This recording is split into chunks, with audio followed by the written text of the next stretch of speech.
Yahoo! Começamos! Aí sim! Fala, pessoal do canal, tá começando aqui mais um BarbaCast da UB Editora, o podcast de quadrinhos mais caótico da gibisfera brasileira. Isso eu tenho certeza. Não existe um similar a esse, né? Nada tão caótico quanto o que a gente faz aqui, né, Aguezão?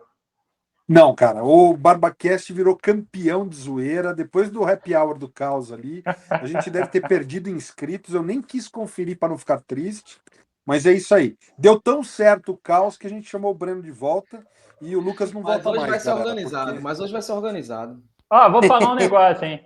Em breve, o Breno já vai estar passando o Lucas em número de participações, né, no podcast. Afinal de contas, o Lucas largou de vez, né? Não aparece mais aqui. Impressionante. Mas tu não mandou ele embora, não? Tu não mandou o Lucas embora? Eu achei que o Breno já era agora a figura, como é que fala? Contratada, né? Aqui. Substituiu de vez. É quase Ancelotti entrou, cara, e falou, esse cara eu não quero mais. Esse cara não tem mais espaço na minha seleção. Mas, ó, vou te falar um negócio, hein, Agui? O episódio Happy Hour de semana passada, ele tende a, no futuro, deixar de ser um episódio incompreendido e se tornar um episódio cult, hein? Aguarde. Perfeito. Futuras gerações de fãs do BarbaCast vão voltar nesse episódio para ver o caos. Escuta o que eu tô te falando. Eu vou dizer uma frase de Diego Brice que Breno já ouviu muitas vezes. Que assim, esse podcast é grande demais para mentes pequenas. É verdade. Ó, rapaz, aí sim. Não, dá aí pra fazer um especial quando o BarbaCast chegar no episódio 200, sei lá, a gente faz um react daquele episódio, contando os bastidores daquele episódio, tudo que aconteceu. Aí é massa. Pra existir aquele episódio. Aí é... Valorizo, boy, valorizo. Espetacular. E, ó, não falta... Lógico que ainda falta, né? Mas a gente já tá quase chegando no episódio 100. Esse ano a gente chega no episódio 100. Maneiro, pô. Esse ano a gente chega no... Nós estamos no episódio 78. Porra, ainda tem metade do ano vindo por aí. A gente bate o episódio 100 esse ano. O Breno já está convidado para o episódio 100, né? Comparecerei com toda a equipe, né? Esse Lucas não pode largar, não. Exato. Não, esse aí é episódio histórico. A gente vai ter que dar um jeito aí do Lucas participar de qualquer jeito. Mesmo que a gente tenha que... Mesmo que o Breno tenha que voltar para o Rio para gravar com o Lucas de volta. Cara, é isso aí. Não estava nos meus planos porque foi um negócio muito caótico nessa vez que eu fui no Rio. É o Rio de Janeiro, né, meus amigos? Não é para amadores. Não é para amadores. Breno, antes da gente entrar, tem alguma coisa que você possa contar da sua caótica vinda ao Rio de Janeiro aí rapidamente para o nosso público? Ah, cara, eu descobri que a gente, eu e o Lucas, né? Eu e o Lucas estava passando o ponto quando a mulher dele mandou mensagem e falou, pelo amor de Deus, vocês já estão passando, né? Eram quase 4 horas da manhã. Aí eu falei para ele, cara, eu acho que a gente passou um pouco hoje, né? Passou um pouco da conta. Quando a mulher do cara reclama assim um pouquinho, é porque a gente passou. Agora, Breno tá dando uma aumentada cada vez que ele conta. Ele falou para mim no dia que ele chegou do Rio, falou, já era quase 2 horas da manhã, daí agora, antes da gente começar a gravar. Não, era mais. Ele falou pro Bada, era quase 3 horas da manhã, agora na gravação fala, é quase 4 horas da manhã. Tem que valorizar. A gente vai começar a chegar daqui a pouco, ó, ele continuar contando essa história. Daqui a pouco amanhece o dia, já era quase 10 horas da manhã no dia seguinte. Sacanagem. Não, sacanagem. E tem quase que chamam a SAMU para ver se eu tava vivo, porque eu não acordava, né? Eu não acordava. No verdade. Porra, aí... Isso é verdade. Era mãe e pai ligando, era Lucas ligando, era todo mundo ligando. Quase que acionam polícia, SAMU, tudo para saber se eu tinha sobrevivido. Mas é espetacular, isso, cara. Sobrevivi. Isso é verdade, porque a gente gravou um podcast e eu perguntando pro Lucas lá para 1h da tarde. E aí, o Breno vai participar também ou vai só tu? Ele... Cara, sei não, ele tá dormindo ainda lá. Talvez o Breno não esteja vivo nesse momento. É isso pois aí. É, cara. É isso aí. Pois é. Mas e olha, o Breno tá ainda, cara, nessa levada, porque ele tá lá, cara, em Natal, cara, e a parada é o seguinte, lá tem os maiores São João, um dos maiores São Joões do Brasil. Então esse cara aí tá festejando o mês de junho todo. Mês de junho aqui, cara, é difícil. Para quem gosta de beber uma cerveja, para quem gosta de festa, essas coisas, aqui é a região, no mês de junho, tá? Não tem jeito. Muito bom, muito bom. Então vamos lá, galera. Vamos começar com aquele nosso papo com indicações positivas ou negativas. Eu queria fazer um comentário rápido aqui interessante. Eu não sei se vocês já viram que no Prime Video tem um monte de filme antigo, né, cara? Não antigo clássicos propriamente dito, mas tem filmes dos anos 80, anos 70, tem algumas coisas assim inesperadas que a gente encontra de vez em quando. Eu recomendo muito que se dê uma olhada lá no catálogo, que o catálogo do Prime é espetacular. Só que eu acho que todos os aplicativos, como um todo, eles são muito ruins na navegação, e o Prime, particularmente, é um dos piores. Acho que você não encontra as coisas ali, a não ser que você saiba que elas existam, né? Mas, dito tudo isso, o que acontece? Não sei que vocês curtem tanto quanto eu o filme Jogador Número 1. Eu, adoro. Maneiro demais. Acho que é um dos grandes filmes da década passada, né? Eu acho que ele é da década passada, mas enfim. Eu acho que é um dos últimos grandes filmes do Steven Spielberg. E sempre teve uma coisa que me incomodou naquele filme, tá? Na verdade, uma única coisa que me incomodava no filme Jogador Número 1, que era eu não conhecer uma referência. Buckaroo Banzai. E Exatamente. tu foi assistir no Prime porque eu fiz isso com a minha esposa tem coisa de 15 dias. Exatamente. Apareceu essa porra lá e eu falei, cara, eu vou ter que assistir. Porque eu não fazia ideia do que era Buckaroo Banzai. E que porra louca é aquele filme, cara. Que maneiríssimo, cara. Maneiríssimo. Peter Weller mandando bem pra caramba. Tem um elenco grande, né, cara? Demais, cara. Só cara bom. Tem o cara que faz o Falcone na série do Pinguim lá, cara. Não, Como é que ele chama aquele cara? Eu esqueci. Tem o Jeff Goldblum, tem o professor Emmett Brown, qual é o nome dele? Christopher Lloyd. Cara, tem muita gente conhecida no filme. O filme tem um elenco pesado e é um filme que, no bom e no mau sentido, ele é anos 80 de verdade, né? Ele tem a estética, o roteiro completamente louco, insano. Efeitos especiais, tudo isso, né? Cara, a parada é completamente louca, cara. O cara é um cientista, policial, meio agente secreto, astro do rock, cara, meio Supla, meio aquelas bandas de rock dos anos 80, tosquíssimas no Brasil. A parada é muito louca, cara. Eu não Fui pesquisar o nome. O cara é o Clancy Brown e ele faz o Sal Maroni na série do Pinguim. Aí. Ele é bom demais. É o cara que toma o tiro lá no final, né? Que fica... Sim, cara. E a parada, assim, é completamente insana e eu falei, cara, porra, finalmente marquei a última referência que eu não tinha de Jogador Número 1 com esse filme. E é um filme que eu confesso, eu acho que nunca passou no Brasil.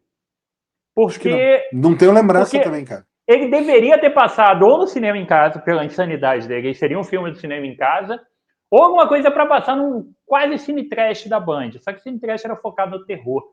Então, eu acho que esse filme nunca passou, cara. Cara, eu não tenho memória nenhuma, e é aquilo, né? Nos anos 80, seria um típico filme de sessão da tarde do SBT, né? Cinema em casa. Sim. Depois que o cinema em casa saiu do horário nobre e foi para aquele horário depois do almoço. Sim, 2 da tarde ali era filme certo de passar ali. Tipo um Goonies de baixo orçamento com adultos, né? Não, eu compararia mais, talvez, com Aventureiros do Bairro Proibido, que tem uma pegada mais de ação, um negócio mais... E uma história muito viagem, né? Mas então fica a recomendação, se você, assim como nós, ficou sempre com a pulga atrás da orelha do que porra de Buckaroo Banzai era esse, né? Tá aí no Prime Video, cara. A dica, não sei se vocês vão curtir, porque não é um filme fácil, digamos assim. É insanidade total o filme, tá? E o vilão é o John Lithgow, né, cara? O vilão não é, John cara. Lithgow, A parada é completamente louca, né, cara? Perfeito. Então, assistam, tá? Assistam se você quiser. Aí, dê uma olhada. E antes de eu dar outra indicação, eu deixo vocês comentarem aí um pouco do que vocês viram de legal, ou leram de legal e queiram comentar aí. Cara, eu li de legal que chegou aí nas bancas, eu não sei se todo mundo pegou, mas eu li isso aqui, ó. Sonic, o Ouriço versus DC Comics. Formatinho, Barba, para você que está celebrando aí a volta da Panini para formatos econômicos, grampos, ó, formatinho, grampeadinho, R$ 9,90 a primeira edição, capinha couchê, bem gibizinho mesmo, cara. Tem cara de gibizinho da Turma da Mônica, ó, folhinha. E, cara, eu vi ele hoje na banca, eu quase peguei. Cara. Pô, pega, Barba, tá maneiro, cara, tá maneiro. Uma coisa que eu curti demais na história, cara, é que eles não têm aquela parada de os heróis se encontram, os heróis acham que um é a ameaça e o outro é a ameaça, saem se batendo, aí, não, estamos todos do lado do bem, vamos lutar contra os vilões de fato.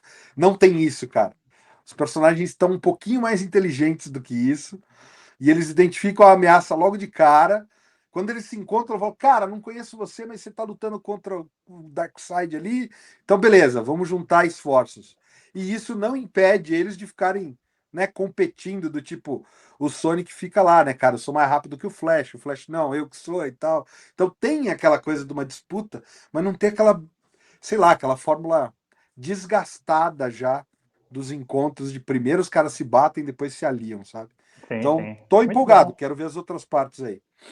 Muito bom. Hoje eu fui na banca. O tanto vai latir, tá, galera? Aceitem. Tem jeito. Hoje eu passei na banca de manhã e peguei 2 ediçõezinhas. Peguei o Supremos, que acabou de sair, né, do novo Universo Ultimate, e peguei o Batman, Saga do Batman, volume 14, eu acho. Edição mais recente. Aí eu vi essa edição, falei, pô, já gastei 90 prata aqui, vai virar 100, eu não vou pegar agora, não. Aí deixei quieto lá, mas peguei. E você, Breno? Cara, eu li Spawn, acho que foi o 3 ou 4, até comentei no grupo, larguei, né? Não vou mais esperar o nosso amigo Greg Capullo, está dropado, fique com Deus. Cara, não dá, Barba. Não dá. Quando o Marco Falando começa a conversar comigo e eu vendo o que ele quer fazer, aí não dá, aí eu largo. Não, o negócio é que nem ele sabe o que ele quer fazer, né? Esse é o ponto, então, né? cara. Então, aí eu larguei. Mas você tá lendo... Breno, você tá lendo o Origens. O Origens. Eu não o Origens número 3 é bem complicado, que é aquele que tem outras historinhas curtas, né? Ele é cheio de histórias curtas. Foi o 3. Cara, esse é bem complicado. E aí eu vou te falar, cara, existia dentro de mim uma esperança de que ele tivesse aprendido a lição. Ele, depois de 30 anos escrevendo Spawn, de 300 números, ele tivesse aprendido a escrever alguma coisa. Sim. Ou pelo menos que ele tivesse entendido que ele precisava de um roteirista. E, cara, eu li a edição 5 do Spawn, que não é o Origins, Novo, né? Que traz as edições 325. E vou te falar que eu tive uma dificuldade enorme de terminar de ler a edição. A última história, então, estava, muito difícil. Porque você vê que ainda é imagem do início dos anos 90. Sim. Só que mal feito, né, cara? Cara, não dá. E a Image tinha como grande vantagem, ou grande ponto positivo, ter artes espetaculares. E aí você não tem mais isso também, porque não é o Todd desenhando, é um cara que até entrega alguma coisa, mas não entrega algo revolucionário, não entrega algo diferenciado. E aí fica assim, cara, eu cansei das caixas de texto infinitas do Todd. E uma outra coisa que está me incomodando demais, tá? Principalmente na fase atual, aqueles 3 repórteres. Antes, eu acho que eles eram melhor usados. Antes, a notícia tinha pontos de vista muito diferentes e tal, tinha alguma coisa ali, e mesmo assim não era brilhante. Mas agora tá, cara, a página inteira são os 3 repórteres com caixas de texto de 10 linhas cada uma, e que não acrescentam em nada, cara. E muitas vezes são redundantes as caixas de texto. Assim, e que o Todd tirou isso daí do Frank Miller no Cavaleiro das Trevas, né, cara? Sim, mas uma marca registrada. Frank Miller usa, inclusive, no Robocop, no filme, né, cara? Então, tu pode usar. Eu acho que é um recurso. Eu acho que pode ser um recurso, desde que você saiba o que você está fazendo, desde que você tenha algo para contar, tá? Senão o negócio fica maçante demais. E vou te falar, decepção, cara. Infelizmente é uma decepção. E eu não queria falar isso, mas é uma decepção. Agora, por falar em decepção, eu preciso aqui, publicamente, dar os parabéns pela fidelidade ao Ultimato do Bacon do nosso amigo Lucas Souza. Porque a pessoa ir numa banca, gastar dinheiro comprando Homem-Aranha Potestade 2 e resenhar, a pessoa tem que ter um nível de entrega com a parada que não é brincadeira, Alexandre. Concordo. Então, parabéns, meu amigo Lucas Souza, publicamente estou aqui. Não, eu vou além. Nesse ponto. Eu vou além, deixa eu complementar rapidamente. Porque ele foi na banca, comprou o Potestade 2 e, diferente do que acontece em muitos casos na Gibisfera, ele leu para poder resenhar. Perfeito. É isso aí. Porque ele leu os quadrinhos para resenhar. Isso é espetacular. E é isso que eu ia falar, Barba. E uma coisa que eu admiro muito e que eu sempre tentei, né? É falar, cara, eu não li e não gostei. Pô, não tem isso. E o Lucas não tem isso mesmo. Então ele lê, ele segue, ele continua lendo, para daí falar assim: não, agora eu vou reclamar, mas eu vou reclamar com propriedade. E eu Eu tenho vou uma reclamar informação a mais, sabendo. Ale. Porque eu Manda, estava manda, lá manda. quando ele comprou o Potestade 2, né? Não contente de Ih, comprar o Potestade 2, ele olha pra minha cara e fala assim: cara, antes do Potestade 2, eu vou reler o 1. Se você é doente. Pô, cara, não dá. Não dá. O cara é bom, o cara é bom. é, mas é isso, né, cara? Às vezes você relê e você fala, pô, sei lá, tive um baita preconceito. Uma saga, Breno, que foi assim. Nos anos 2000 eu li aquela Superman Rei do Mundo. E eu tava, sei lá, cara, em outro momento da minha vida eu li aquilo, eu falei, ah, cara, que saguinha meia boca. E alguém comentou dela no começo do canal, cara, quando eu tava começando com o YouTube da UB, ainda chamava Sobrecap e tal. Alguém falou nos comentários dessa saga e eu fiz isso. Peguei pra reler e falei, tá, estão pedindo, vou fazer um vídeo falando desta merda desta saga. Aí eu reli. E aí eu fiz um vídeo elogiando a saga, porque a saga é maneira pra caramba.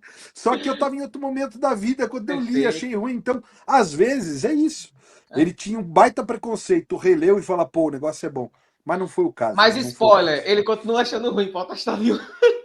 Vejam o vídeo, tá lá no Veja Instagram o da vídeo. UB, tá no canal aqui no YouTube. Perfeito, perfeito. Assistam aí, Agora bom deixa demais. eu falar de uma coisa boa, boa não, assim, boa é muito forte para falar, mas uma coisa TechPix? que não, quase. Mas eu vi a série biográfica do Chespirito, episódio 1, tá na Ah, E Max. aí? E, cara, eu não esperava muita coisa, mas foi uma parada que, tipo assim, não me soou uma tragédia, porque eu esperava isso. Eu Já é esperava bastante Eu dizer que não esperava é uma uma tragédia. tragédia. E foi uma coisa que eu assisti e achei, cara, beleza, gostei. Tem as suas conveniências de roteiro, as suas forçações de barra, né? Tipo assim, ele criança falando foi sem querer querendo, não sei se aconteceu isso mesmo, sabe? E essas forçações de barra, mas também não li a biografia dele, né? Então não posso falar com propriedade. Mas, enfim, foi uma série simpática. Tá aí, tô ansioso pelo episódio 2. Agora, uma coisa que me encanta é quando eles contam os bastidores da TV. Aí, isso daí, tipo assim, Mas, como é que vocês vão para Acapulco, como chegou a proposta, o que que... isso eu acho legal, isso eu acho Essa legal. parte de bastidores eu achei muito massa na série. Quando ele vai contar a vida do Roberto, a vida mais pessoal, tem uma associação de barrazinha, mas o saldo ainda foi positivo, o que para quem não estava esperando nada é muita coisa. maneiro, Não, o maneiro, que bom saber. acontece? Vamos lá que a gente conta também as histórias, né? Os casos. Obviamente, a maior parte dos brasileiros cresceu assistindo Chaves, né? Quem tem aí nossa faixa etária. Afinal de contas, foram muitos anos passando na televisão, muita gente assistiu. Não fui um fã, assim, daqueles fervorosos, mas assisti 700 mil vezes. Ficava aguardando o episódio da Branca de Neve no dia seguinte, que nunca passava, e entre outros episódios que nunca tinha sua continuação, né? Mas curti dentro da medida do possível. Inclusive, na primeira vez que o Kiko veio no Brasil, eu fui ver o Kiko e tem uma foto com o Kiko, com Carlos Villarena. Maneiro, pô. Isso, sei lá, 10 anos atrás, 12 anos atrás, a primeira vez que ele veio, né, fazer as supostas últimas aparições e tudo mais. Então, eu vi. Depois eu mostro a foto, bota lá para a galera ver a foto. Mas, cara, vendo a proposta da série, né, vendo o comercial da HBO, realmente eu não me empolguei, justamente porque, cara, eu não sei se eu tô afim de ver a vida do cara. Eu acho que o negócio que tá ali é ok e tá bom para mim, entendeu? Realmente, É. uma parte que fale dos bastidores eu acho interessante. Dos bastidores da produção em si, né? Isso me chama a atenção. Mas eu não tenho nenhuma vontade de ver, de verdade, o Os Roberto amores do Roberto Bolanos Juros terminando Bolanhos, com a que esposa e se traiu começando com a uma, né? Se traiu Florinda uma, se e, pegou a cara, outra. Exato. cagando para É isso, isso aí. entendeu? Então, esse tipo de coisa não me motiva nem um pouco a ver a série, sabe? Esse tipo de coisa realmente não me pega para a série. Eu veria se Eu tô fosse nessa uma série pegada talvez também. mais focada nessa parte do programa em si. Vamos falar sobre o programa, Sobre a vida dele, eu não tenho de verdade grande interesse. Eu sou da tua opinião, Baba. Vou dar então uma outra dica. Comecei a ver o Eternauta, cara. E aí? Vocês já pegaram para ver? Não, ainda não empolguei, não. Rapaz, Ricardo Darín é espetacular, né? Que ator, cara. O cara é sensacional. Maneiro demais, assim. Curti bem. É uma produção simples, até pelo menos eu vi o primeiro episódio só, né? Mas é uma produção simples, né? Então tem. Você vê que tem cuidado, é bem dirigido. Você fala, cara, legal. Não tem, pelo menos até agora, nada muito grandioso em termos de efeitos e tal. Então, cara, me convenceu bem a série. Parabéns aos hermanos aí, porque tá bacana, tá bacana. Tô empolgado para continuar. A gente tá vendo aos pouquinhos aqui, porque são só 6 episódios, né? Então, para não queimar de uma vez, a gente tá vendo um de cada vez, sem maratonar nem nada, mas dá aquela ansiedade de falar, pô, já quero ver o próximo episódio. Massa, assim, bem massa. Agui, tu chegou já a dar uma chance para o ensaio ou ainda não? Não, cara, porque assim, ensaio, a Monique tá querendo ver. Só Tá. que tem que ser num dia que ela esteja acordada para pegar a loucura e Tem que não ver devanear. com calma. Tem que ver O com lance do calma. Eternauta é que, como tem uma coisa mais padrão e tal, dá para Tem. ela dar aquela cochilada, voltar e, o que aconteceu? Sei lá, o cara saiu ali, morreu congelado. Acabou. Tá Então, bom. vai que vai. Agora o ensaio, eu falei para ela, não, se prepara que você tem que entrar no Vocês têm que ver espírito, para tem que ser entender do as jeito que tá. nuances da parada, porque é um outro nível de... E é aquilo, não julgue pelo primeiro episódio, porque cada episódio é uma coisa diferente, o negócio vai para caminhos inimagináveis. O que eu Muito vi bom. do ensaio foi o Scorsese comentando, né? Que saiu uma Eu não declaração vi. dele. Pô, aí ele falou que ele estava gravando uma cena e aí os diretores falaram, pô, a cena não estava dando certo, não estava dando certo. E eles percebiam o Scorsese e a Charlize Theron cochichando ali, conversando. Daí, quando finalmente eles terminaram a cena, conseguiram filmar, daí o cara falou, o que vocês estavam lá conversando? Eu vi que vocês estavam conversando o tempo todo. Aí o Scorsese falou, cara, eu não queria dar palpite, mas eu estava vendo exatamente o que você estava fazendo de errado. Mas eu falei, não vou ser aquele cara chato que vem querer dar palpite. Daí ele, agora que a gente resolveu, tá tudo certo. Basicamente Muito foi bom. esse o comentário dele. Muito bom. Vamos lá. 2 dicas aqui rápidas para a galera. Uma Mas não é do já. ensaio, né? Falei besteira, eu tô confundindo. Eu fiquei aqui com cara de. Eu não entendi direito o comentário da game, mas eu fingi que entendi. Que não é o Aí eu fiquei estúdio, quieto. né? Qual Não que é é o aquele estúdio, é o do. ensaio.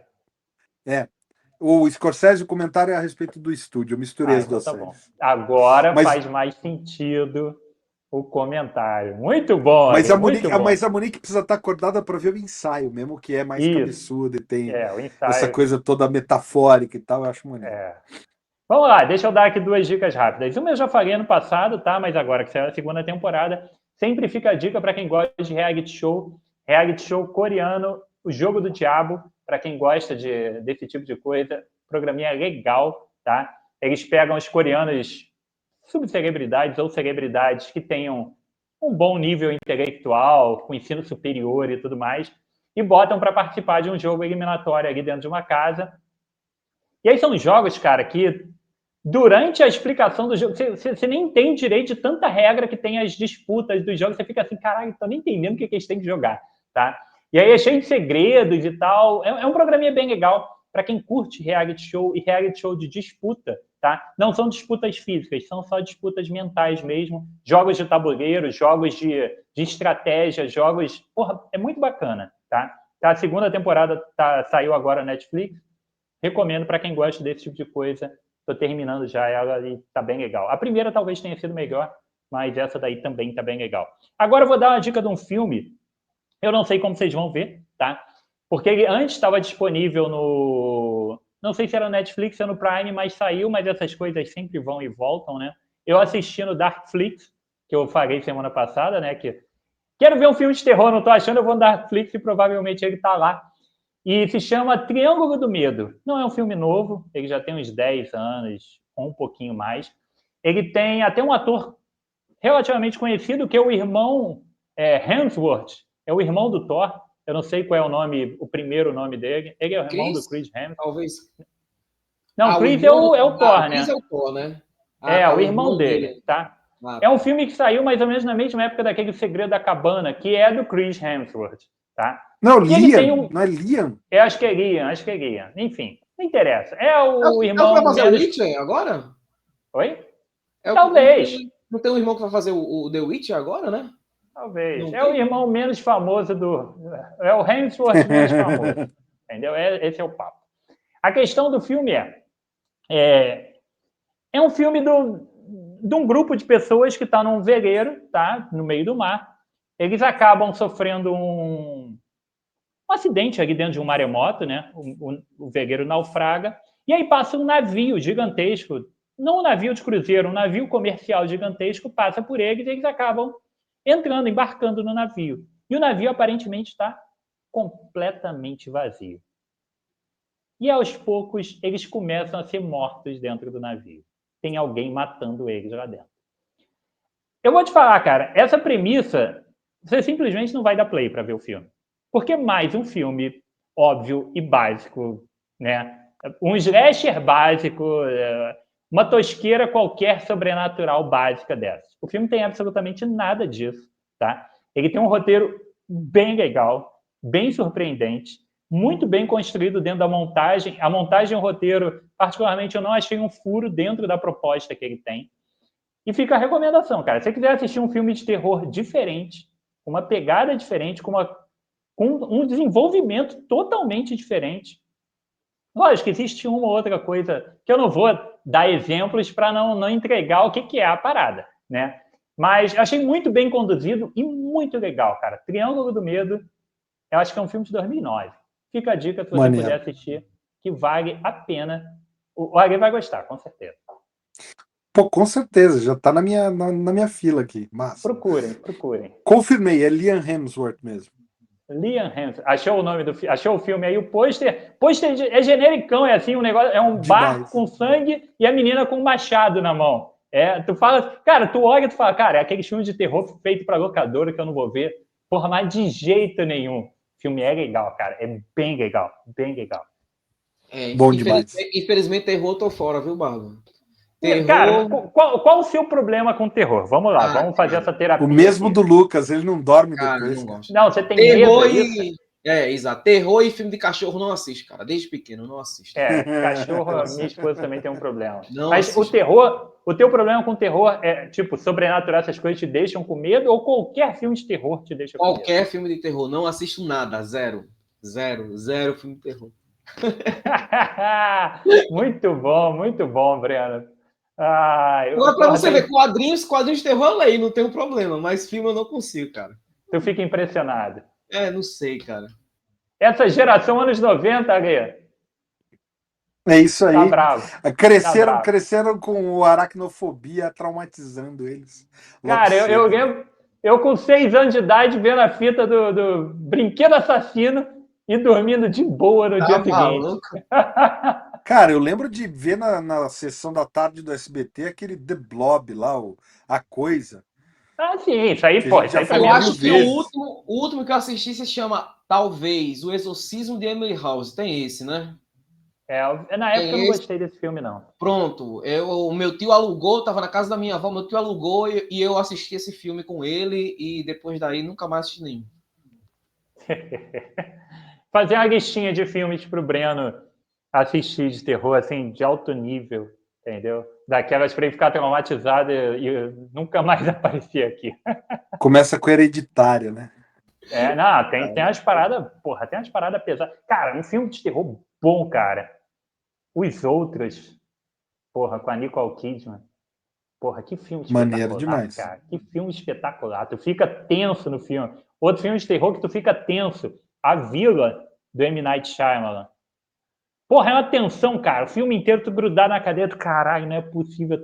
Quando chega na fatídica cena, tu fala, meu Deus do céu. Tem uns filmes bons, cara, Chamado. Tem uns filmes legais, cara, que vale a pena ver. Mas, enfim, vamos para o nosso tema de hoje. Afinal de contas, nós temos aí um especialista em mangás, né?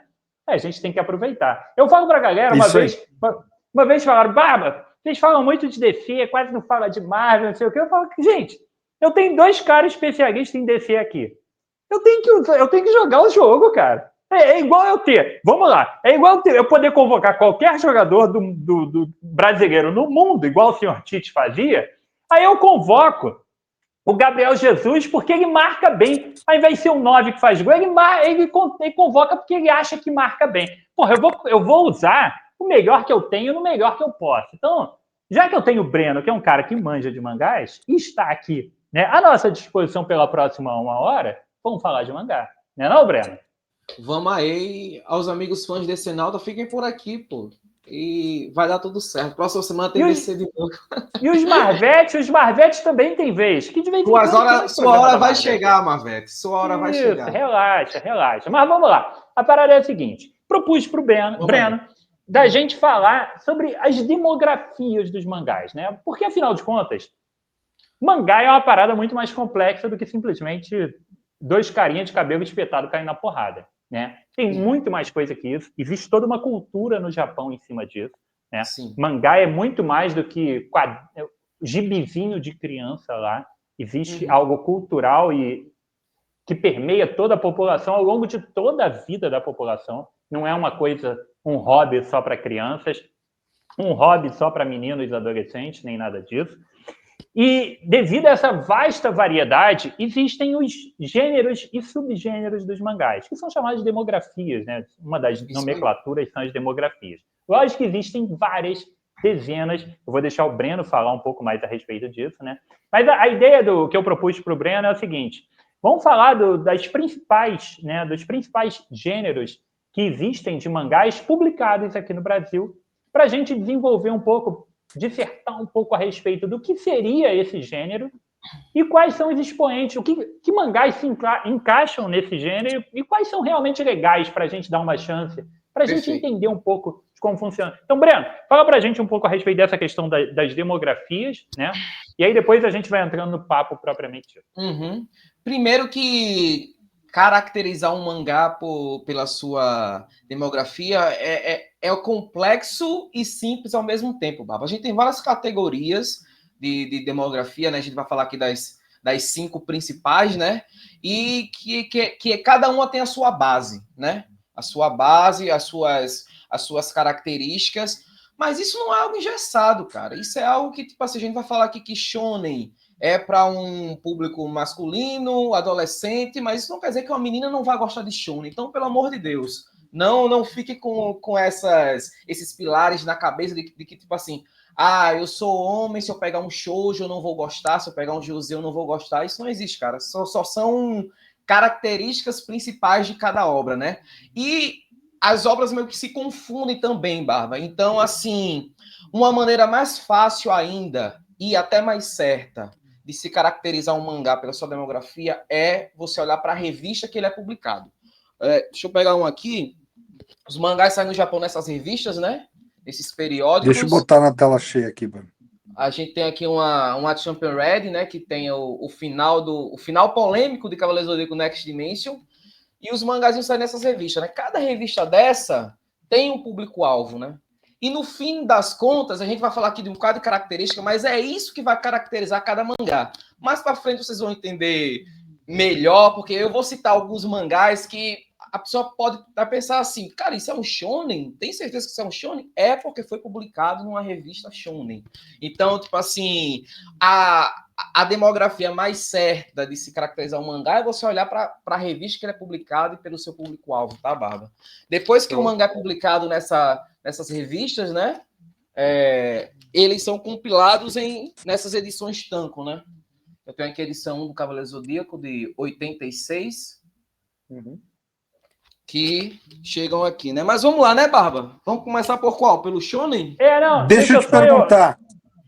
Fala, Sakura Card Captor é shonen? Vamos falar a gente vai chegar nesse ponto. A gente vai chegar. Calma, não adianta parar. Não adianta.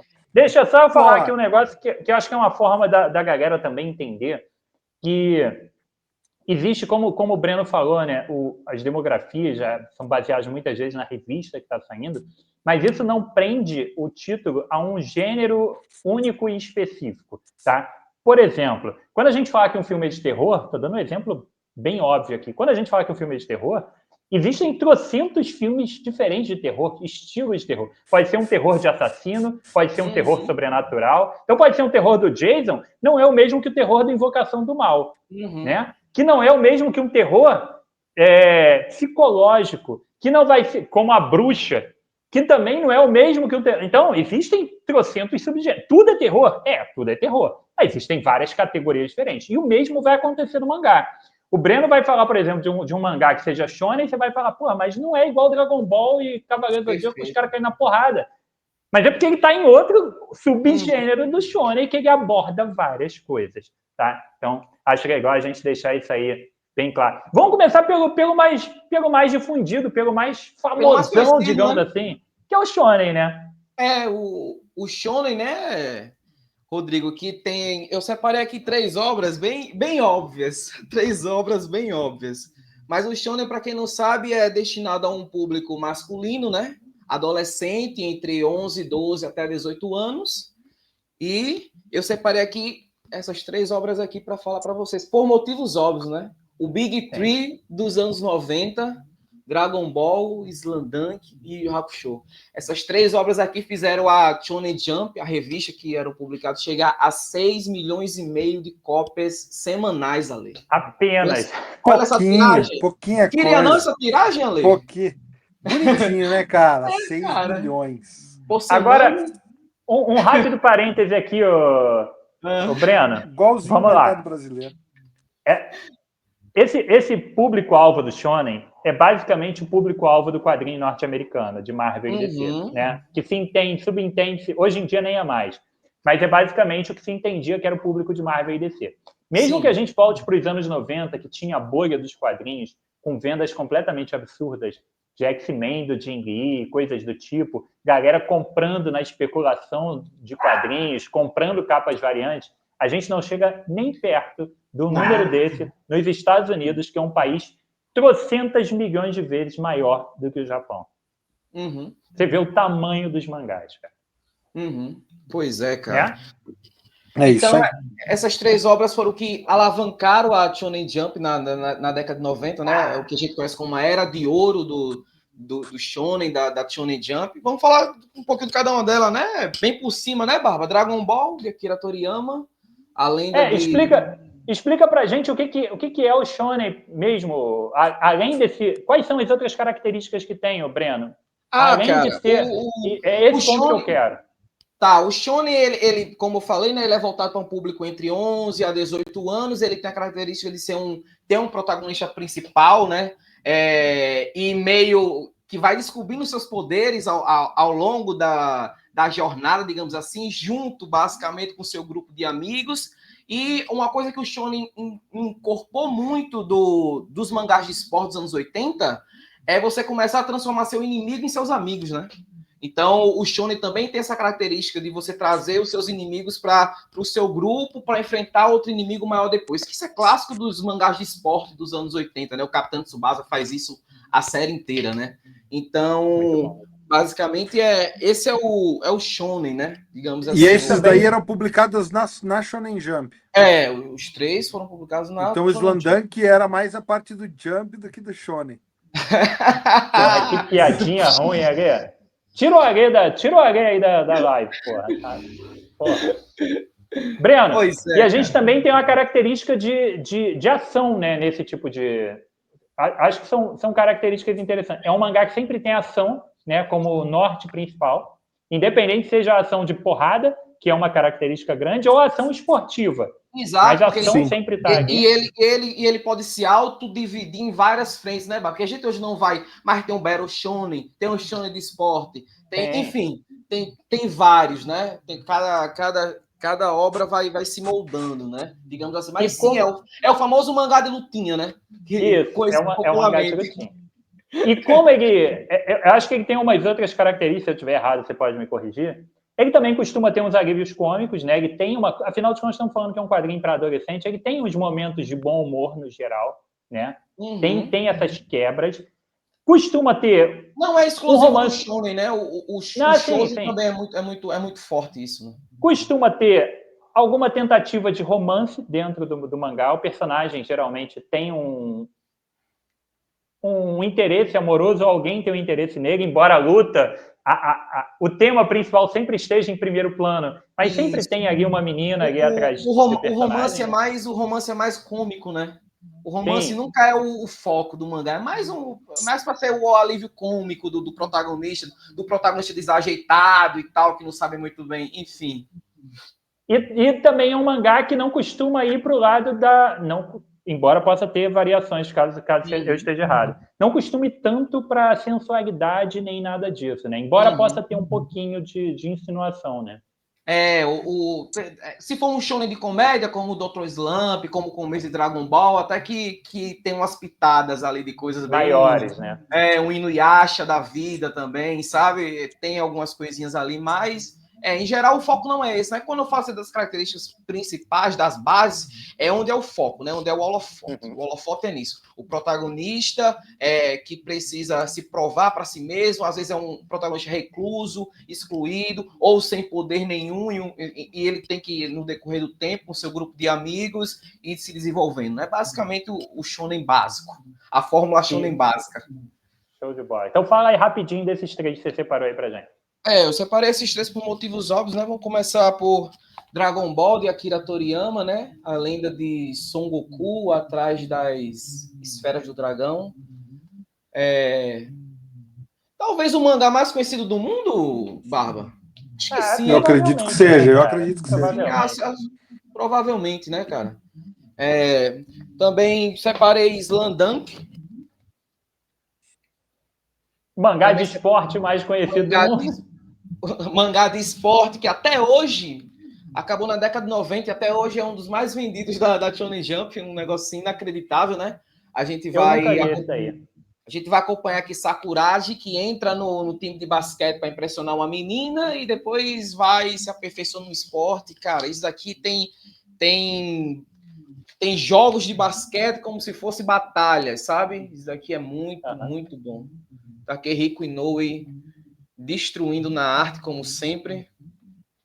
Mas é uma arte mais shonen, não é uma arte vagabond, né? É uma arte mais voltada para o shonen. E eu separei também Yu Yu Hakusho, né? Esse aí eu adoro demais, cara.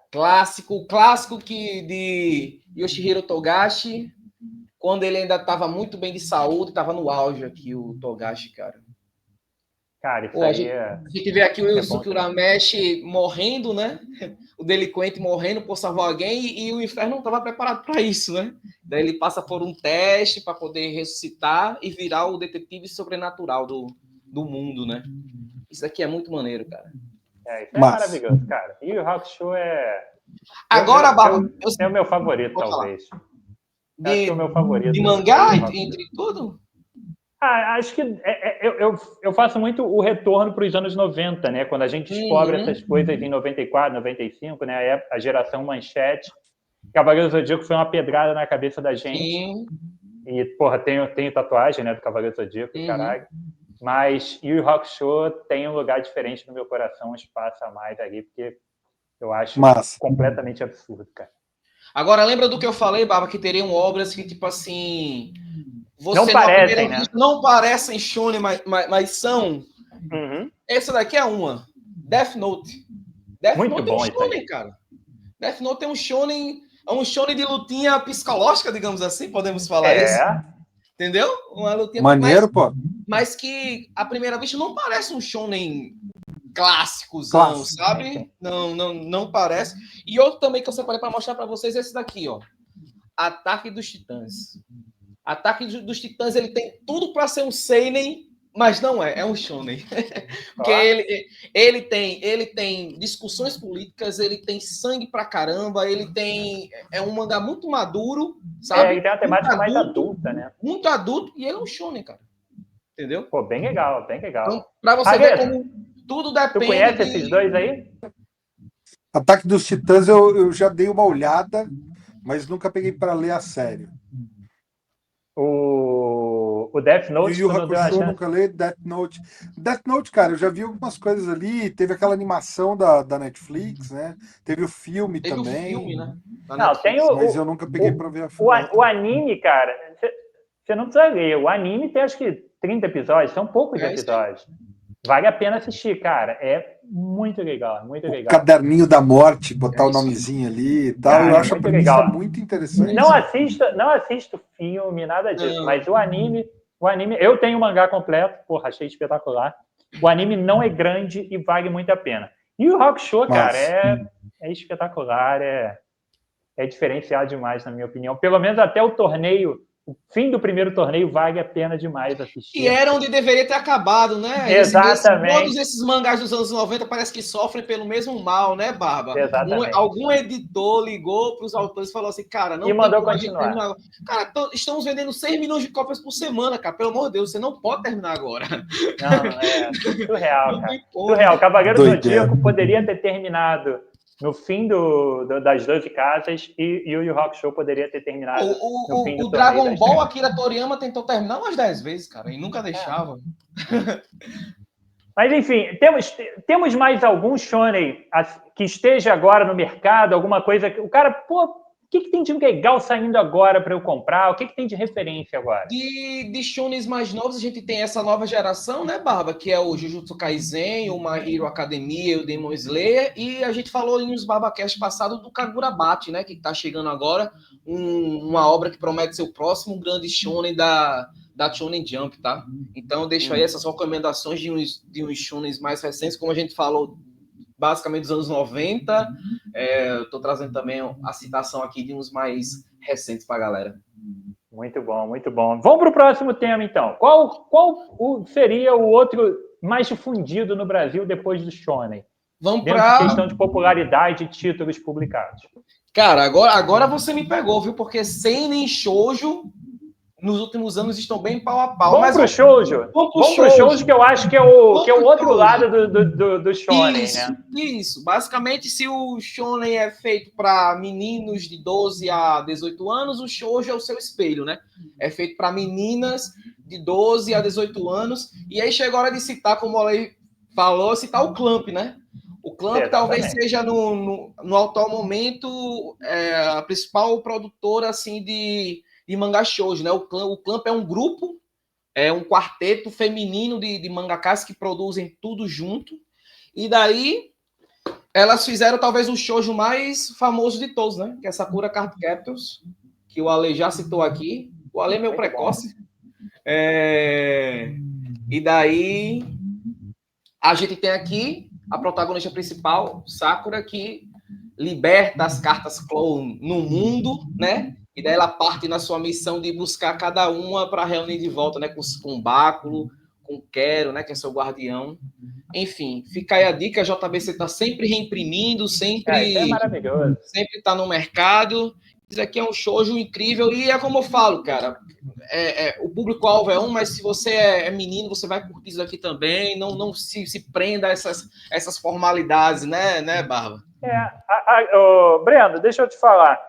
Como a gente estava lá falando a respeito de algumas características do shonen, eu acho que o shoujo ele é realmente uma versão do shonen, porque a gente também tem mangá com ação, né?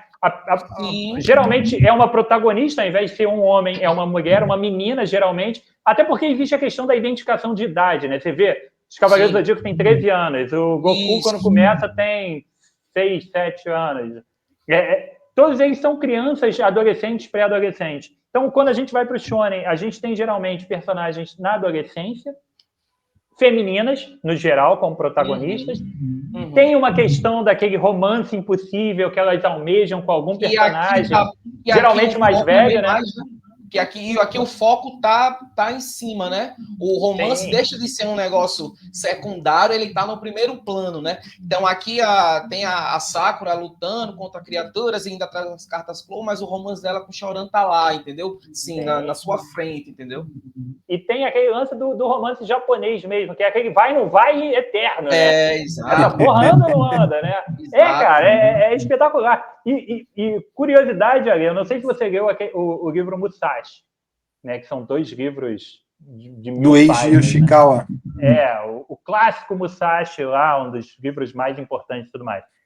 Ele já constrói essa narrativa do romance do vai e não vai eternamente ao longo das 2000 páginas da porra do livro, cara. O cara vai encontrar uma isso aí. mulher e aí ele desencontra. E aí ele vai ficar com ela, mas acontece alguma coisa que não pode ficar. Isso é culturalmente, né, enraizado nas Japão. obras japonesas, né? Sim, sim. Tem umas 2 obras aqui, ô Barba, também para dar como sugestão para a galera, porque tá chegando aqui no Brasil a coleção Clamp Premium Collection, né? É uma coleção que tá saindo lá no Japão, inclusive por 2 editoras diferentes. E aqui também vai acontecer a mesma coisa, a Panini vai publicar uma parte, a JBC vai publicar outra, basicamente relançando as obras do Clamp, né? E eu trouxe aqui 2 das minhas favoritas, Rolik e Tsubasa Reserve Chronicles. Deixa eu falar primeiro, e eu vou falar porque eu trouxe essas 2. Rolik, basicamente, tem essa bruxa aqui que tem uma loja dos desejos. Só que para você fazer o desejo para ela, você tem que dar uma contrapartida. E esse rapaz aqui estava sendo... tinha muitas criaturas atazanando o juízo dele, ele vai pedir para ela, tipo assim, pô, dá um jeito nisso, tem um bocado de criatura atrás de mim e tudo. Ela fala, beleza, mas você vai ter que virar meu funcionário, meu zelador, basicamente. Tem essa obra e tem essa obra aqui. Tsubasa Reserve Chronicles. A gente tem a Sakura Choran também, porque isso daqui é como se fosse uma grande homenagem ao Clamp.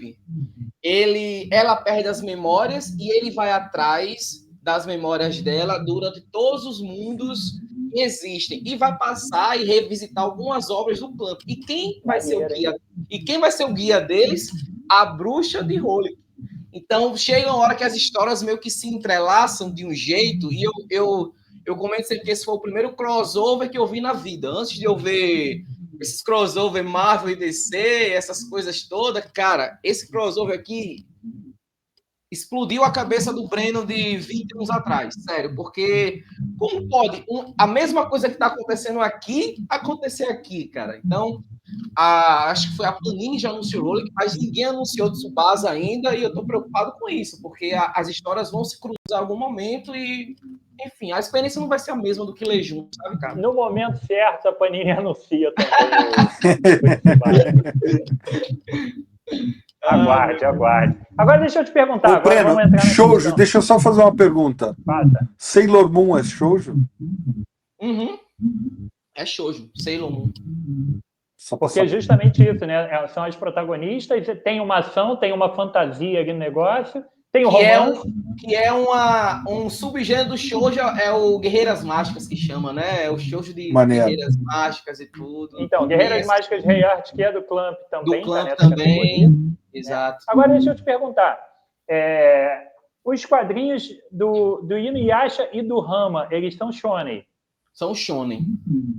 Mas parece... Rama é shonen? É. Rama é shonen? Rama é shonen. Rama é shonen. Bom saber. Embora ele tenha esse um pouquinho que a mais, talvez por ser de uma mangaka, né? De uma autora, ele tem uma cara mais do shoujo às vezes.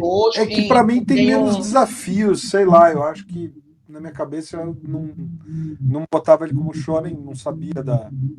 Mas o próprio Dr. Slump do Toriyama é meio como se fosse um Rama, né? A comédia muito em primeira vista, né? É isso que a gente falou no começo, né, Barba? As características se misturam. Você tem que olhar aonde a obra foi publicada. Se a obra foi publicada em uma revista shonen, ela é shonen. E acabou, não tem muita discussão, cara. Outra pergunta. Love Hina, tô pegando mangás que fizeram muito sucesso aqui no início da febre dos mangás. Love Hina entra em que categoria? Love Hina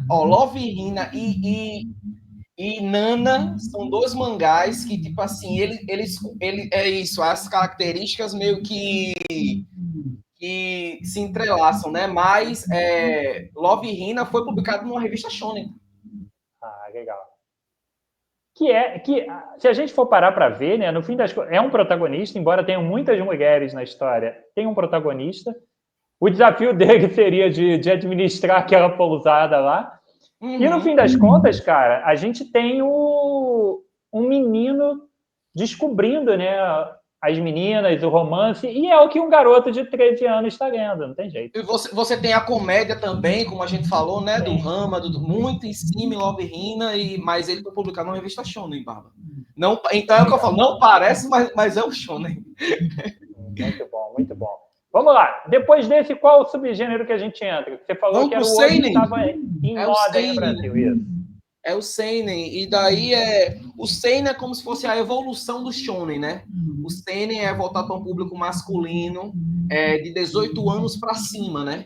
Então você tem um protagonista, obras mais violentas, protagonistas mais maduros, mais sangue, pitadas de sensualidade também pode aparecer, e eu separei aqui dilemas filosóficos também podem. E daí a gente Vagabond, Blade, tá cheio, né? Mas eu separo aqui, para mim, o melhor mangá de todos os tempos, o Lobo Solitário, tá? Isso aqui é... Você já leu, né, Barba? Não, Gui. Não leu, cara? Lobo Solitário é uma obra-prima. Esse aí eu li inteirinho. Cara... Inclusive o novo Lobo Solitário. Eu comecei a comprar a versão da Panini, né? Eu tenho uma edição antiga da Nova Sampa. Comprei na época, achei uma e comprei, isso 20 e poucos anos atrás. Quando a Panini lançou a primeira vez, eu não consegui comprar. Quando a Panini começou esse relançamento com papel offset, eu comecei a comprar, mas depois, financeiramente, eu não consegui dar continuidade. Aí eu acho que eu tenho uns 10 volumes só do Lobo Solitário. Cara, isso daqui é uma obra que me moldou como pessoa, Barba. Sério mesmo. Somos dois, Breno. Existe um Breno antes de ler Lobo Solitário e depois de ler Lobo Solitário. A jornada de vingança do Itogami. Deixa eu mostrar um pouquinho aqui a arte. A arte bem dos mangás de samurai dos anos 70, né? Não tem muito jeito. O Goseki Kojima na arte, o Kazuko Ike no roteiro. E a gente vai ver o Itogami com seu filho, né? O Daigoro, em uma espécie meio de Mandaloriano e Baby Yoda, né? Nas suas aventuras, mas com pitadas filosóficas sobre questões de honra. Cara, isso aqui é lindo, né, Ale? Quer falar um pouquinho, Ale, sobre o Lobo Solitário? Ô, Breno, tem uma cena que me marcou, assim, em termos de você entender até onde ia a questão da honra e a perseguição da vingança do Itogami, porque essa jornada dele, a premissa básica, você vai ver no primeiro volume, que matam a família do Itogami e sobra só ele e o filhinho pequeno dele, quase recém-nascido ali. Daigoro. E aí ele parte para buscar quem matou a família dele. É uma busca implacável. É a busca de vingança, ali, né? A famosa busca de vingança. Só que ele era o antigo executor, né? Ele era o samurai executor do Shogun. Então, ele cai em desgraça lá e sai como um Ronin ali, buscando quem matou a família dele. Beleza. Mas a jornada dele na perda do que transforma ele num humano, em busca de manter a honra e buscar essa vingança, ela é, cara, uma lição mostrada, sabe? Em momento algum se fala disso, mas todo tempo eles estão mostrando ali, e para mim aquela cena, tem um dos episódios que o pequeno Daigoro arruma um cachorrinho vira-lata, né? E aí eu não vou contar para quem não leu, porque apesar de ser um material clássico, essa cena, o que acontece com o cachorro no final, assim, para mim é prova cabal de que o Itogami está totalmente perdido, perdeu a alma, assim, do que é o objetivo de vingança dele. Obra-prima. E bom citar que está sendo reimpresso mais uma vez pela Panini, tá? Então, quem quiser... dá para eu tentar completar agora isso aí. Dá sim, Bala. Dá sim, tá? Tá no momento certo. Pra mim, isso aqui vou te falar, eu tenho a coleção completa da primeira vez da Panini, e aí eu comecei a comprar essa edição nova, tem comparativo aqui no canal, se vocês procurarem Lobo Solitário no canal, vocês vão ver que tem comparativo das duas edições, e aí quando eu completei a edição nova, eu falei, vou vender a antiga. Tô com as duas aí até hoje. Vermelho. Tô com as duas coleções completas aqui. Qualquer coisa eu te passo a minha antiga lá, porque é muito verme, né, cara? Ter duas vezes a mesma coleção. Por falar Deixa eu te perguntar. Tá. Breno, Berserk entra nessa categoria aí? Olha de quem eu ia falar agora. Por falar em vingança, né, Barba? Um dos seinen mais famosos que tem hoje em dia, né? Berserk, do Kentaro Miura. Cuidado com o que tu vai mostrar aí. Cara, Guts em busca de vingança também, ao lado de uma... Eu não posso mostrar. Mas, enfim... Não pode mostrar nada. Misture a Europa medieval com seres fantásticos e um espadachim negro em busca de vingança e Berserk, muito sangue. Cara, o volume 13 disso aqui, eu lembro do Lucas me ligar. Doentinho. E o Lucas me ligou e falou assim, cara, o que foi que eu acabei de ler aqui, mano? O cara é doente, o cara é doente. Cara, bem-vindo ao Manga Seinen. É isso aí. É isso aí, rapaz. Entendeu? Esse volume, esse lendário volume 13 aí, que acontecem coisas inimagináveis, né? Eu que nunca li, não sei do que se trata o Berserk, sei que a edição 13 é para acabar o mundo. O Barba, é interessante citar que o Kentaro Miura infelizmente faleceu, né? Mas como ele deixou o final com seus assistentes, o estúdio está continuando o mangá de acordo com o que ele planejou, digamos assim, né? Tem uma previsão de fim isso aí, Breno? Não, previsão não. Previsão não. Mas o estúdio fala que eles estão seguindo fielmente o que o cara planejou, né? Tem fã que abandonou, né? Porque não é mais o Kentaro Miura que está desenhando. Mas, enfim. Ele foi até o volume 38 ou 39, Breno, Kentaro? Vixe, não lembro, cara. É por aí, né? É por 38, aí. É isso aí, 38 e 39. É isso aí mesmo.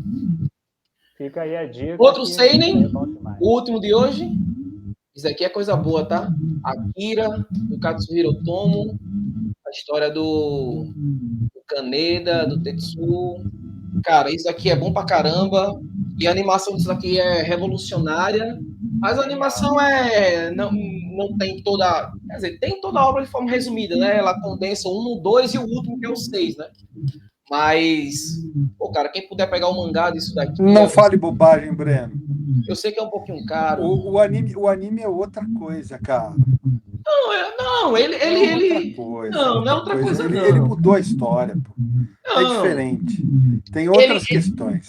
Ele compila o 1 fielmente, pelo menos até ali os primeiros plots, coloca pitadas do volume 2 e coloca pitadas do volume 6. E pronto.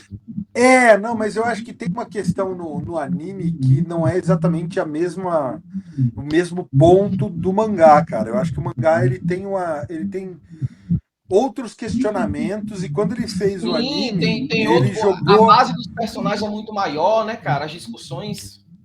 Eu acho que ele quis tocar em outros pontos, e eu vi entrevista dele falando que foi o objetivo dele mesmo, do tipo, ele é o tipo do autor, o Otomo, ele acredita que não teria sentido ele fazer a mesma coisa que ele fez no mangá no anime, porque tem que ser obras diferentes, porque senão o que ele vai apresentar para quem já leu o mangá diferente no anime? Mas para mim, junto com o Lobo Solitário, são os meus 2 mangás favoritos. Akira, eu preciso fazer um agradecimento aqui, Barba, vou aproveitar, ao Yuri Morisawa, grande amigo meu da época da faculdade, que tinha sido batalhador, guerreiro, começou a comprar a edição da Globo, completou ao longo de 18 anos essa coleção aí, acho que mais ou menos isso, que levou para a Globo publicar tudo, 18 ou 15 anos, e quando ele completou, ele guardava isso naquelas pastinhas Polionda, a coleção de, sei lá, 32 números, eu acho que eram, ou mais, no volume americano do Akira, e ele me emprestou para ler. Foi a primeira vez que eu li Akira, foi a coleção dele, e agradecer ao Cassius Medawar de ter publicado isso daí nesse formato maravilhoso que chegou recentemente, né, cara? É perfeita essa edição. Coisa maravilhosa. E a Amazon levou o meu marca-página da edição 5. Eu tava comprando todas, vinha com marca-página, minha edição 5 veio aberta, sem os shrinks, sem o marca-página. Eu acho que nesse ponto que você falou, Ale, o Otomo, ele se aproxima muito do Nausicaa, sabe? Do Miyazaki, que é como eu te falei, o Nausicaa do Miyazaki. Porque são obras que cada um adaptam, digamos assim, a mesma história, só tocam em pontos diferentes, né? O mangá do Akira, ele tem muito mais tempo, tem muito mais discussão de apresentar mais personagens, e os dilemas dos personagens são muito maiores que no filme, né? Eu concordo muito contigo. Eu acho que tem muito aquele panorama de crítica a fanatismo religioso, a questões políticas. Sim. E eu acho que o anime ele vai muito mais para uma coisa introspectiva de filosofia filosofia, um lance mais espiritual, talvez, e consciência e tal, do que no mangá. Eu acho que o mangá ele fica numas coisas mais pé no chão em alguns momentos, enfim. Sim. Mas é papo para a gente fazer um podcast só sobre aquilo. Sim, com certeza. Com certeza. Muito bom.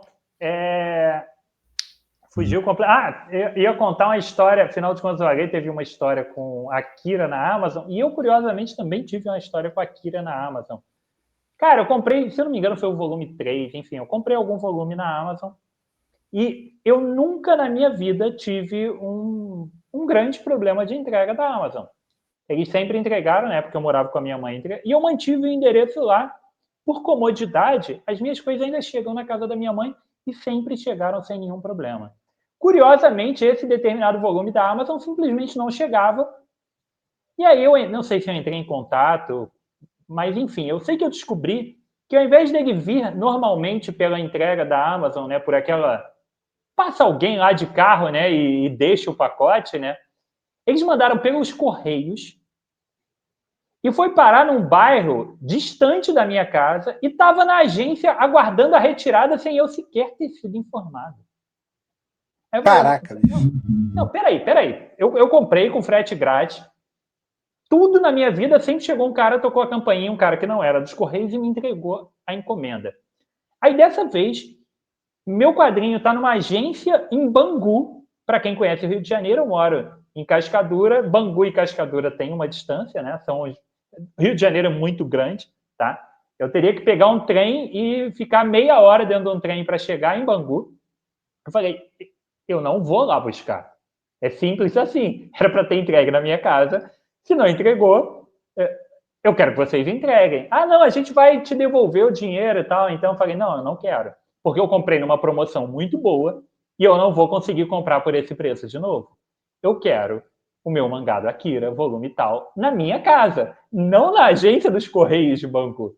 Sei que foi tudo resolvido, eu recebi meu Akira em casa. Mas só por curiosidade eu tive essa história completamente insana com a Amazon trazendo Akira para mim.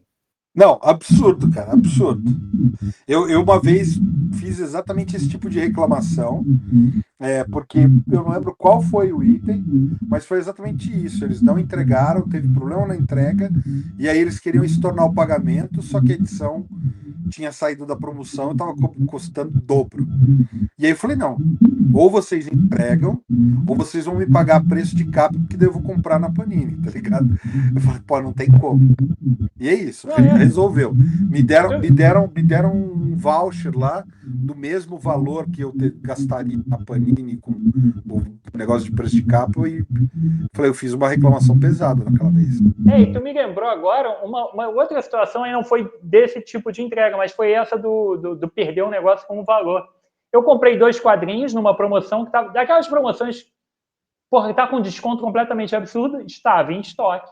Comprei, seu produto vai ser enviado, comprei 2 quadrinhos de um, só recebi um. Aí eu, por que eu não recebi o outro? Porque o outro não tem. Não, peraí, eu comprei, ele estava em estoque, ele não estava numa pré-venda, nada disso, ele estava em estoque. Eu botei no carrinho, finalizei a compra, deu tudo ok, o valor saiu integral, saiu para entrega e eu só recebi um. Cadê o outro? Mas eu falei, olha só, dá um jeito que eu quero receber o meu quadrinho pelo valor que eu paguei. Eu sei que estava indisponível na Amazon, mas deu um jeito de chegar na minha casa o quadrinho que eu tinha comprado pelo preço que eu comprei. A Amazon tem N problemas, mas ela também resolve muitas das coisas. Isso existe uma facilidade assim, em cima disso. Breno, vamos para o próximo gênero. A gente já passou por 3 pesados. Isso. Né? Isso. Qual é o próximo? Agora a gente vai para o Josei, né? O Josei basicamente. O Josei. O que seria isso? Quais as características desse? É o espelho do seinen, digamos assim. É como se fosse a evolução do shoujo, feito para o público feminino adulto, né? Com meninas de 18 anos para cima, né? Então a gente vai ver aqui um foco muito grande no o romance, mas também em temas muito mais profundos, Barba, como, por exemplo, dramas psicológicos, questões mais de estética, questões sensuais também. Então, assim, ela aborda os sentimentos femininos de forma mais profunda, digamos assim, tá? E a obra que eu trouxe é essa daqui, ó. My Broken Marico. Cara, isso daqui é um soco no estômago. Grande. E daí É volume único, né, Breno? Esse aí. volume único, publicado pela JBC, e no ano que foi publicado, tipo assim, figurou em lista de melhores quadrinhos do ano, a rodo, tá? Conta a história dessa menina chamada Mariko, que devido às situações da vida dela, ela tira a própria vida, e a melhor amiga dela vai tentar entender tudo que se passou, sabe? E daí ela, inconformada com tudo isso, vai atrás de respostas sobre o que aconteceu com uma amiga dela, sabe? E daí você vai vendo a relação da amizade das duas, também entrelaçando esse mangá. Cara, é um soco no estômago esse mangá. Mostrar aqui um pouquinho da arte para você. Mas você vê que já é um mangá, tipo assim, voltado para o público feminino, mas ele já trata de dilemas, de questões mais profundas, entendeu? Não é só o romance simbólico da adolescente, não. Ele trata de temas mais sérios, como ansiedade, como depressão e tudo isso, sabe, cara? Eu queria que o Ale me ajudasse agora, eu não achei aqui, mas outra dica que eu iria trazer aqui é um mangá chamado Helter Skelter. Procura aí para mim, por favor, ali, para colocar na tela para o pessoal. Cara, bora lá. É outro volume único. Que eu vou deixar também como indicação para o Josei também. Achou? Saiu pela New Pop aqui no Brasil. Isso. Abra aí, por favor, para a gente. E ganhou o prêmio Osamu Tezuka. Ganhou o prêmio também. My Broken Marico colecionou prêmios também. Esse também é um José que dá para você ver todas as características dele, Barba. Esse daí mesmo. Tem essa mulher aí chamada Lilico, e ela faz vários procedimentos estéticos para se transformar na beleza da pessoa. E parece que ela nunca se dá por satisfeita, entendeu? E daí ela começa a sofrer consequências de todas as cirurgias que ela fez no rosto. Então você vê aí uma questão estética muito presente, a questão da beleza feminina. Então é como eu falo, Baba, o José, ele sai do romancezinho básico do shoujo, né? Ele começa a tratar temas mais profundos femininos, sabe, cara? Então deixo aí como sugestão esses dois José para o pessoal, que são relativamente fáceis de achar. E aí fica também o comentário. A maioria da galera, acho que o leitor brasileiro aqui é bem no geral, né? Pelo menos quem assiste aqui o Barba e ao B é um leitor com uma mente mais ampla, com uma visão mais ampla do negócio, e sabe que é legal experimentar e ler outras coisas, né? Porque quando a gente vai ver um filme, né? Quando você vai assistir, e muitas vezes a gente assiste com a patroa, com a namorada, ou até só assiste sozinho um filme de comédia romântica, por exemplo. Ele não é um filme pensado para homens de... Não, Sim. Ele é um filme pensado para o público feminino. Na essência dele. Mas isso não te impede nada de assistir o filme. Tem um filme que eu reassisti outro dia que eu adoro, cara. E esse filme tem nada pensado para o público masculino adulto, que é Meninas Malvadas. Perfeito. Com a Lindsay Lohan, ainda jovem. Porra, é um filme que eu me amarro. E é uma bobeira. Então, dá para pegar esses materiais, eles têm um pensamento de público inicial, mas não tem nenhum limitador disso. Você pode comprar ali e se divertir com todos esses materiais aí. Se é que a palavra diversão cabe em alguns casos, dependendo, é só reflexão, né? Mas dá para curtir sim esses materiais, né? Vamos pro último, Barba. O último é hentai, então. Não. Hoje não. Não vai falar de hentai. Mas eu vou pedir também uma ajuda pro Ale, coloca aí Doraemon, Ale. O último gênero se chama Kodomo. Kodomo. Isso, coloca aí Doraemon, Ale, pra gente. Doramogo? Não. Doraemon. Ah, Doraemon. Basicamente, Kodomo é criança em japonês, né, Barba? Então isso daí já mata. São os mangás feitos para um público infantil, né? Aí eu tô pedindo para ele colocar o Doraemon, porque ele é tão famoso, a exposição da mídia dele foi tão grande no Japão que ele virou um símbolo nacional, né? Ele tem uma série de animes passando na TV japonesa desde os anos 70, cara, até hoje. Então, é isso aí mesmo. Então, a gente pode comparar o Doraemon com a turma da Mônica japonesa, digamos assim, sabe, cara? Porque ele atravessa gerações, os pais passam para os filhos e etc.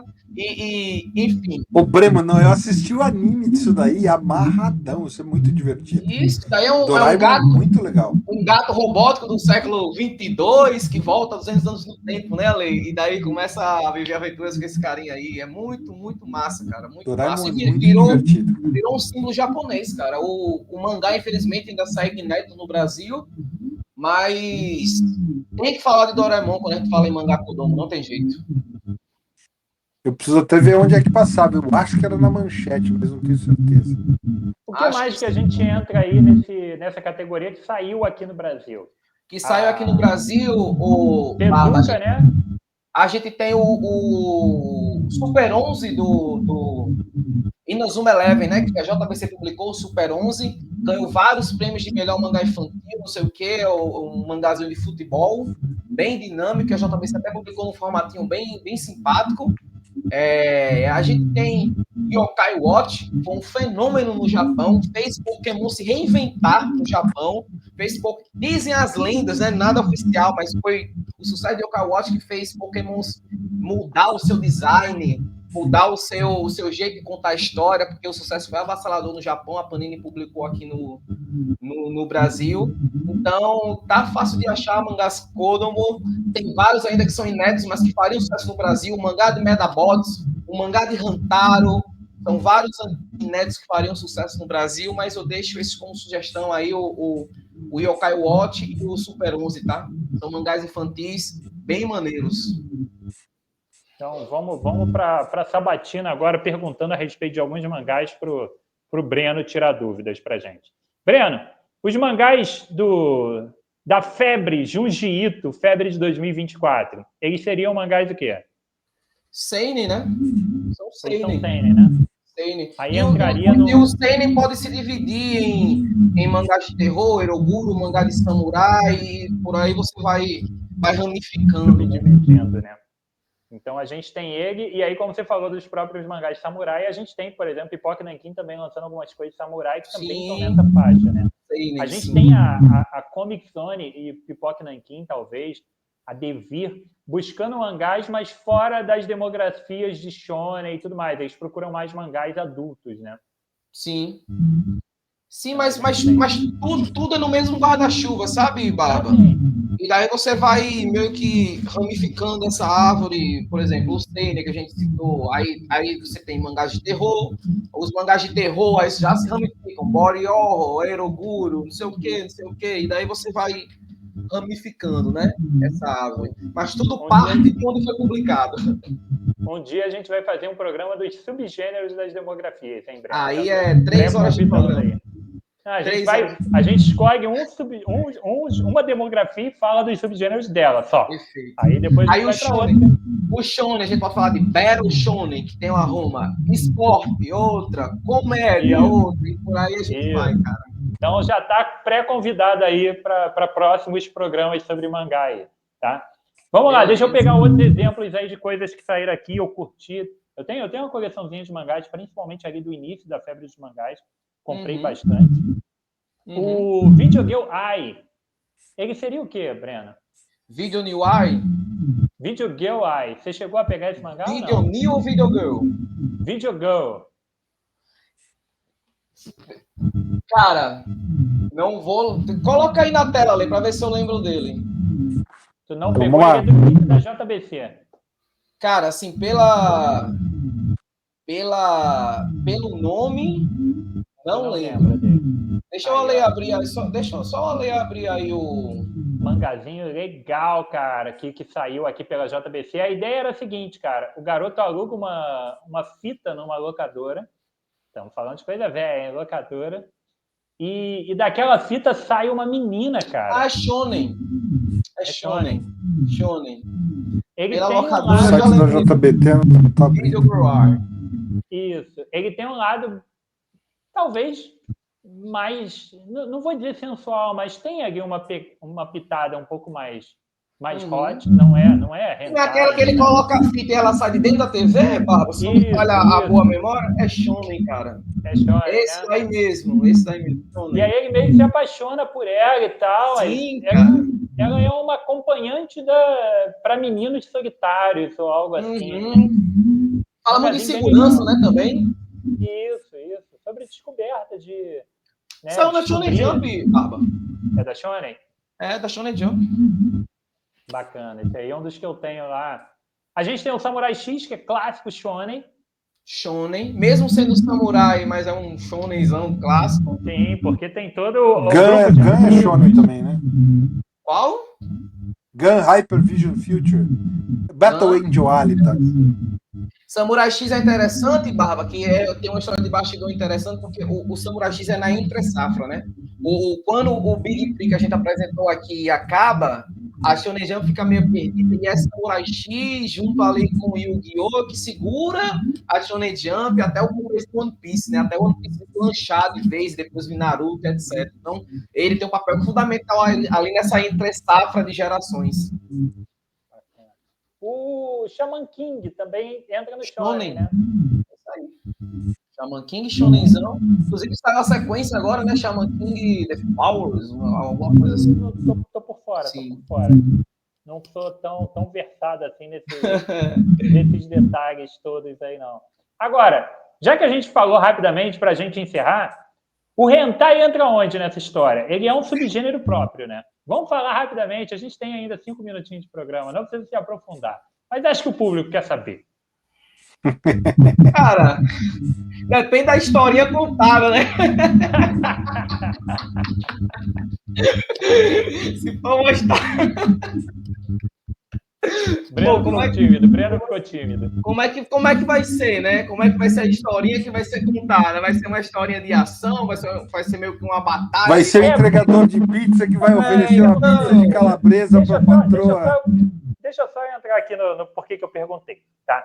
É porque quando a gente fala do hentai, a gente já pensa logo na sacanagem totalmente explícita e tá lá, né? E que não obrigatoriamente pode ser isso. Eu posso estar falando de uma coisa que eu acho que flerta com hentai e não é. Porque a gente tem alguns mangás aqui que eles apelam demais à questão da sensualidade, da nudez das personagens. A gente tem, por exemplo, High School of... Ai, eu agora esqueci o nome. É uma história de zumbis que tem umas meninas colegiais lutando contra os zumbis. E elas estão com roupa extremamente sensuais. Isso, High School of the Dead. Ele flerta com o hentai, mas ele não chega a ser um hentai. Tem também o Triage X, que é do mesmo autor desse daí, do High School of Dead, que é um mangá de ação. Né? É um grupo meio policial, meio ladrões e tudo mais, com umas missões.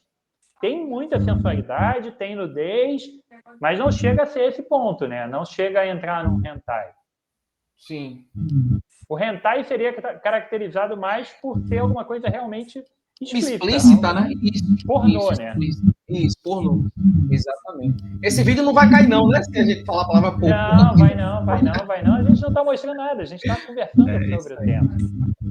Não, a minha dúvida era essa, porque a gente realmente tem esses mangás que tem esse flerte a mais com isso, né? Tem mangás josei e tem mangás seinen que já mostram o corpo, já mostram para o próprio Gantz, que é seinen. Cara, o Gantz, ele mostra uma mulher pelada, assim, explicitamente, né? Não tem um ato também. Tem. Chega a ter, mas sem ser explícito. Sem ser explícito. Mas ele já mostra, por exemplo, a nudez, digamos assim, né, Barba? Então, mas o hentai seria uma coisa bem à parte dessa. Agora, quando a gente vai pro Shintaro Kago, ele chega a botar coisas mais explícitas no mangá dele. Chega, porque é o que a gente chama de body horror, né? É um terror mais corporal, mais visceral, e daí ele abre a cabeça, ele faz um bocado de coisa meio trash, né? É como se fosse o trash dos mangás, né, Barba? É só porque aí ele chega a botar, quando tem cena, ele chega a botar uma nudez mais explícita, ele bota até cena de sexo no mangá, né? Sim. Tem O japonês é muito interessante, muito porque até mesmo mangá shonen, mesmo eles dão uma pitada lá, por exemplo, o Food Wars, Shokugeki no Soma, quando o cara prova lá uma comida, aí a mulher se contorce toda. Tem mangás que ainda hoje meio que personificam essa questão do prazer, né? Não tem jeito. A gente não precisa nem hoje não, Breno. O Dragon Ball no início, a Bulma era bem sexualizada. O Mestre Kami... Demais. Sangrava o nariz a cada 2 segundos de tela. E a gente tem no One Piece ainda hoje alguns personagens que gostam muito do negócio e as personagens são sensualizadas também muitas vezes. Né? As roupas. Cara, os peitos da Nami a cada temporada estão maiores, cara, no anime. Perfeito. Então, a gente tem uma... Mas isso também faz parte da cultura, né? Da do cultura, japonês. exatamente. A gente não tem nem como julgar certas coisas, porque isso faz muita parte da cultura deles. Então, essa parte da sensualidade faz parte do... Acho que nos países com uma cultura mais voltada para o lado do cristianismo, a gente tem um pouco mais ocidental, né? O lado mais ocidental da parada. Mas, o Barba, isso é para tudo. Se você vê o terror oriental, a gente é muito diferente do terror ocidental, e isso vale muito para várias narrativas, né? Digamos assim. Por um lado, eles são muito reservados e até constrangidos com algumas coisas, mas por outro, eles são muito mais abertos e liberais, né? Exatamente. Muito bom, Breno. Acho que foi isso, cara. Acho que fizemos um programa espetacular aqui, hein? Curti também. Curtiu, Ale? Cara, achei maneiro, Bruno. Só agradecer o convite de vocês, pedir aos decenautas calma, vamos voltar a falar de DC, Marvel vai chegar a sua hora, calma. Mas, cara, só agradecer, viu, Barba, o convite. Você sabe que eu estou à disposição aí quando precisar aí de alguma ajuda, alguma coisa. E a Lê também, saudades. E tamo junto, cara. Pô, muito bom ter você por aqui. Você sabe que agora você é membro itinerante, quase membro oficial. Afinal de contas, o Lucas quase não vem mais. O Lucas largou, né? Largou mão. Daqui a pouco tu vai estar mais aqui do que o nosso Guy Gardner. É isso aí, cara. Muito bom. Alesão, curtimos então o programinha de mangá? Curti, cara, achei maneiro, aprendi muita coisa.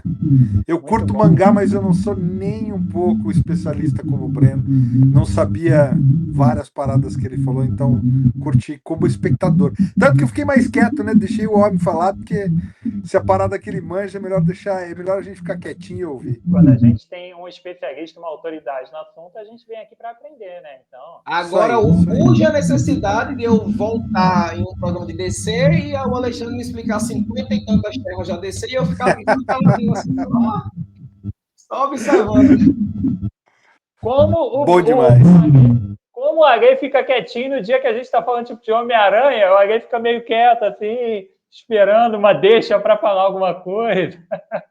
Mas daí depois eu dou o troco e falo de Novos Titãs. Vamos falar de Novos Titãs? Olha só. Não, porra, Novos Titãs. 9 aqui, ó, Novos Titãs. Porra, pelo amor de Deus, cara. Ninguém aguenta mais falar disso aí, não, cara. Chega. Porra, Breno, tem um programa inteiro aqui, juro pra você, tem um programa inteiro do Agui pegando cada uma das... Não tô mentindo. Ele pega cada número da saga dos Novos Titãs e fala, pô, essa edição aqui é muito boa, que acontece tal, tal e tal, e mostra a página. Essa edição aqui agora... também é muito boa. E ele fala isso de todas as edições. Acho que eu lembro. Essa daqui eu não li ainda, Barba. Essa daqui eu não tinha falado daquele dia, então vou aproveitar. Inclusive, ó, um abraço aí para os amigos das plataformas de áudio. Eu sou dessa galera aí, viu? Eu escuto o Spotify, então tamo junto aí. Se você tá só ouvindo, não viu aqui os inserts, as coisas aqui na tela, mas tamo junto aí. Eu sou dessa galera. Muito bom demais. Galera, só lembrando, nosso programa aqui, de vez em quando a gente esquece de falar isso, né? Deixa o like, hype, comentários são sempre muito bem-vindos. O programa sempre fica disponível nas quintas-feiras. 90% das quintas-feiras tem programa, lógico que nós somos mortais e de vez em quando a gente não consegue gravar, né? Mas o programa fica disponível no canal da UB, que eu acho que você tem que seguir e acompanhar e assistir os vídeos. Também fica no canal do Pelas Barbas de Odin, que eu digo mesmo se você está vindo por outro caminho, né? Os dois canais têm vários programas sobre quadrinhos durante toda a semana, com reviews, programas especiais, enfim. Acompanhe os dois canais no YouTube. Acompanhe o Instagram dos dois também, tanto da Ultimato do Bacon quanto do Pelas Barbas de Odin, que a gente faz, né, várias postagens. O Instagram da UB, então, é extremamente ativo nas postagens aqui. Acompanhem por lá também. E se você está assistindo a gente e quer só ouvir a gente no áudio, a gente está totalmente atualizado graças ao Arei, que salvou a gente, né? Todos os episódios estão disponíveis no Spotify, no Amazon Music e no Deezer. E se a gente conseguir depois botar em mais algum... Eu sou dessa galera aí. Muito bom. Isso aí. Então foi isso. Espetacularmente terminando com 1h30. Foi mais um BarbaCast da UB Editora. Valeu, galera. Ale, grita e fecha aí. Tchau!